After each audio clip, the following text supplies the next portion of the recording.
The most psycho woman on paternity court. And now she's saying she's pregnant. Of course, I cannot be with him and be a part of them. Number 1, 2, 3, 79, and 80, and they all agreed to a test. Why you got a problem with it? First up in this paternity run, we got a mother and godmother fighting over the affection of a young woman, but the irony is that daddy is missing out on the picture, and when that happens, you know where to head to. Let's start this psycho ride on this somber note. And I only had 2 moms in my life, my godmother and my mom. And my mom had introduced me to a gentleman, and I just did not feel in my heart that he was my father. Miss Frazzuni was given the name of a father, but the guy turned out to be not. The good thing was, she never felt any connection with that guy. After that episode, the plaintiff was told about Mr. Bomar, who was in the court to be tested. So you feel it's completely different than when you met the gentleman your mother introduced you to? Right.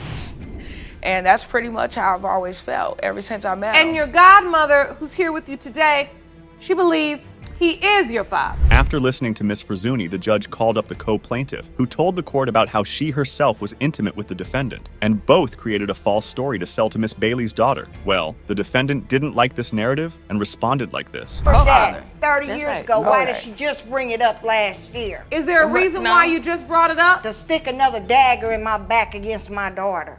As far as stories people have told her, that's just what they were. Miss Bailey testified to the court that there was no way that Mr. Bomar could be her daughter's father, as she was intimate with multiple people at the time, including her friend at the time, and she blamed Miss Hallams for the reckless choices she made. She was 21 years old.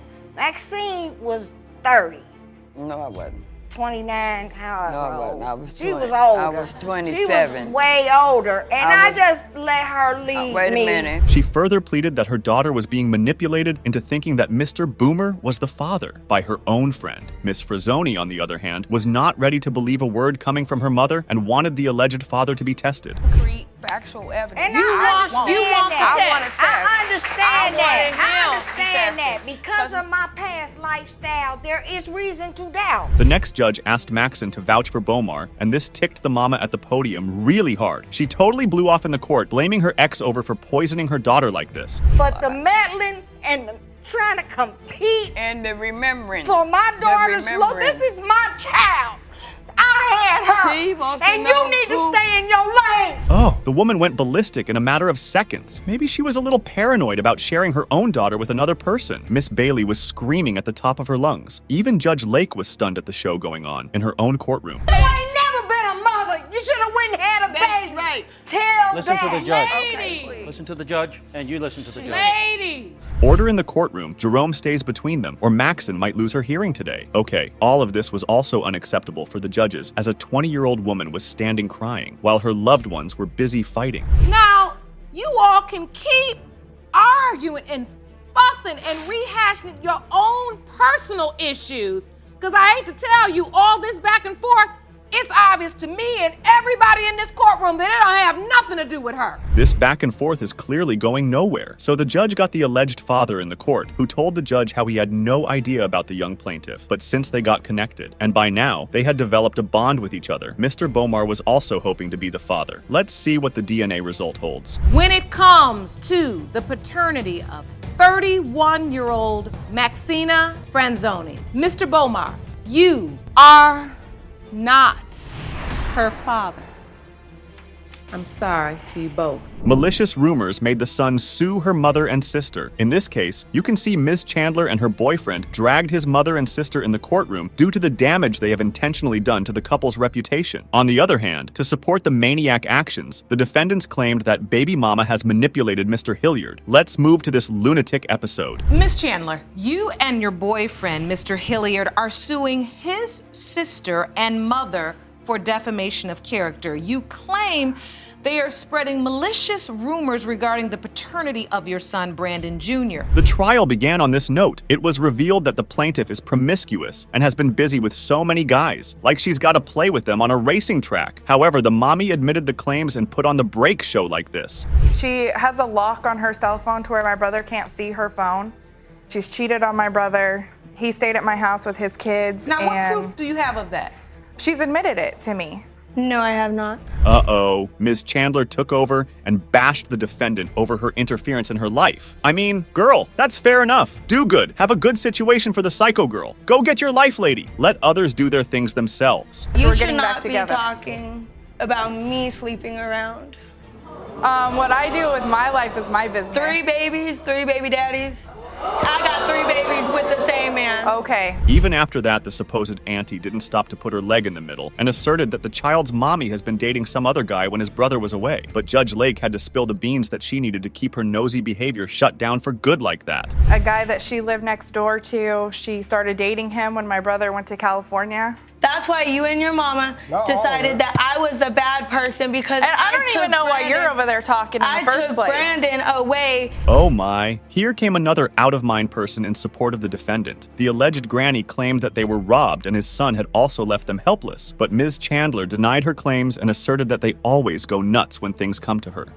So it seems she has brought just more drama to this testimony instead of a sense like this. You're the one that told me Whenever I don't got need pregnant- a family, I have a family. That's right. Yeah. Because you turned your back on me, attacking me, coming to my house, trying to take Then my why don't you stepson. keep that tater trap of yours shut? Despite these accusations, it was revealed that Ms. Hilliard had said crap about babies and claimed that Ms. Chandler's babies can never be her grandchildren, even if the DNA test determines that they are. Oh, so why is she holding up crazy grudges against baby mama? Or they both have gone crazy for real? A punk!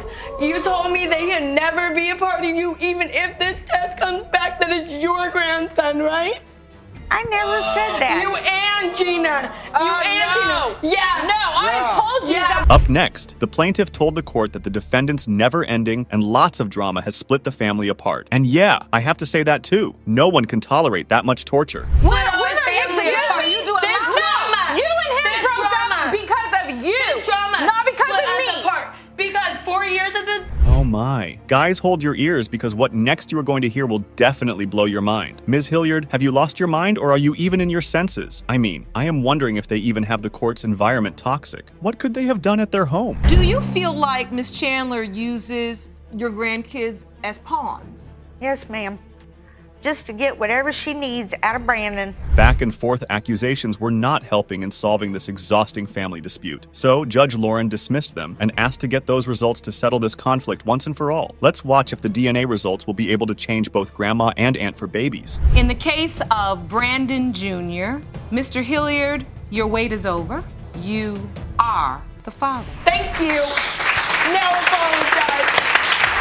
I'm sorry. Anger and animosity serve no good, especially when there is a serious illness riding on paternity. And that is the case for Miss Walker, as father finding the truth about her alleged father. She has turned to Mr. Simmons for closure, but his wife does not like this dynamic. Beat him for the first time in a minute, but you say you must first prove to his doubtful wife that he is your father.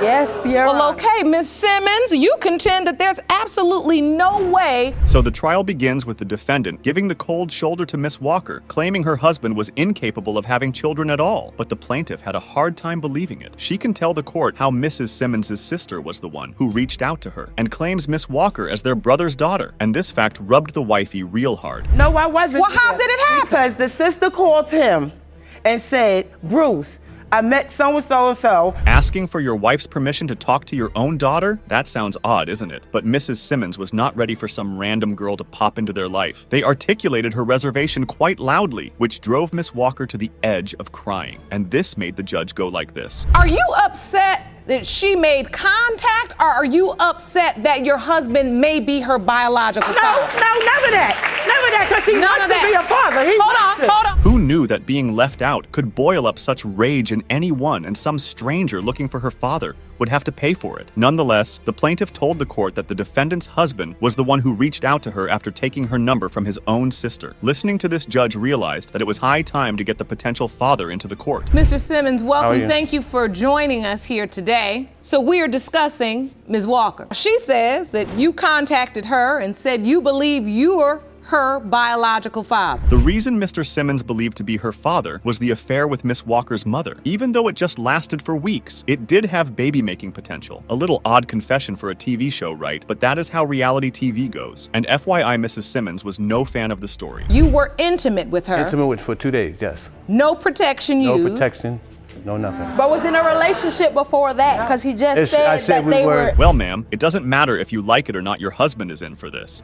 It further revealed that Miss Walker and Mr. Simmons shared a lot of similarities. They both had asthma, and the same cancer gene ran in their family, which deepened their belief of being related. So even if it's not him, somewhere in this long of line of right, I'm somewhere close to finding out. That's one reason why I'm propelled to really find out, because there is a medical history in my family. However, everyone, including the plaintiff, could not understand why Mrs. Simmons was giving her a hard time. Because anyone in their right mind would get threatened by someone's daughter, would they? Apparently, the enraged wife could not step down a notch. I'm the innocent one, because whatever she has animosity, that's what my mama and him.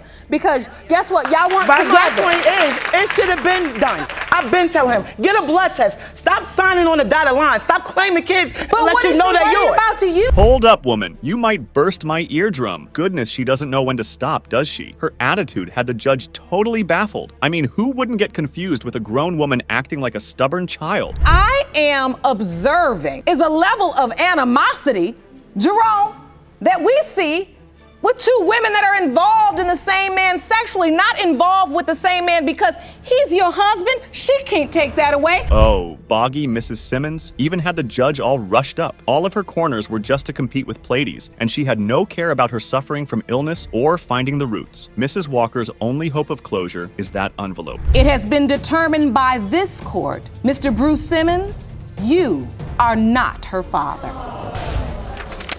To determine about the deceased son's legacy, Ms. Bank came to the court in order to discover whether what Ms. Hawkins alleged is true or a big hoax. The supposed grandma claimed that the baby mama is just trying to pin the baby on her deceased son, whereas the mother alleged that Mr. Darrell acknowledged the paternity, and his mother is just denying the child out of spite. Let's move to the case. Ms. Banks, you say the defendant is pinning her baby on your son, Darrell, who was tragically murdered before her child was born. The trial began with Miss Banks's explanation of why she is denying the baby Jasani. It turned out that before his tragic death, her son expressed paternity doubts. She claimed that they had a wishy-washy relationship, but how does she know so much about them? Was she playing with them? We were really close. We talked all the time, every day. Jada met my son on Facebook, and she came and moved in with him the same day that she met him. They were dating, and they were off and on. They kept breaking up. Next up, Mommy testified, and while giving the relationship recap, she stated the whole opposite story. It slipped out that the potential baby dad acknowledged the paternity, and they had goo-goo eyes for each other that made her certain that Mr. Darrell is the father like that. And I had a strong relationship. We were on and off. I loved him very much. He loved me very much. When I told him I was pregnant, he wanted me to keep it. We got back together and we started working on it. As the trial proceeded, it turned out that grandmother thinks that Ms. Hawkins is the reason behind all of her devastating loss because she was the last person who was with his son before his terrible death. Oh, come on, ladies. What are you holding on to each other? Watch how things went off with this testimony. Correction, I was not the last person to see him. The people that did that was the last people to see him. You're right. She feels like I'm the reason her son is dead. That's how she feels.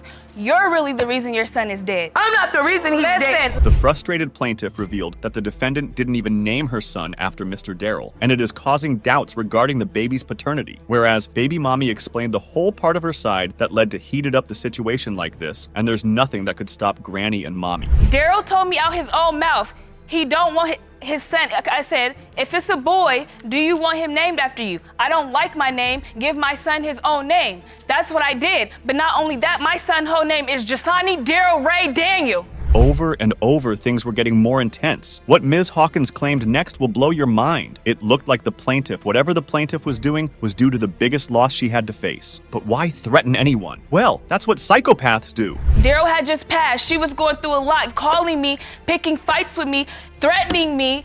I don't know you, and I'm going to jump on a plane to come move with you. I was threatening you? No. For what? You threatened me to this day. Even so, those intense claims, the plaintiff didn't take a seat. She started a wrangle in the courtroom, and Judge Lake had to hop up into a squabble to cut them off. Yes, ladies, please stop. Don't start over and over again like that. Yes, Be in sir. a new environment. She should have just said that. Well, yeah, but at All that mouth she got? That's a Come lot on, of pressure. baby. That- She got I had a bunch lot of mouth. pressure on she me at wasn't that scared. time. She wasn't scared. She lied. Look at all that mouth she got. Where you see scared at it? well, I wasn't gonna say she was scared.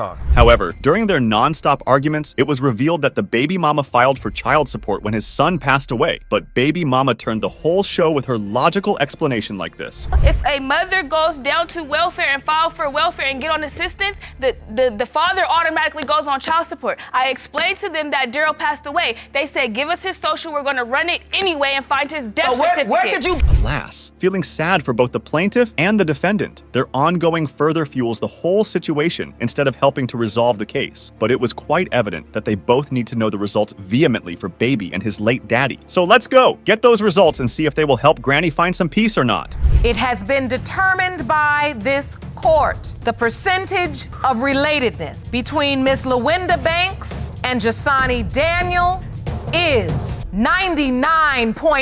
99.99%. You are related.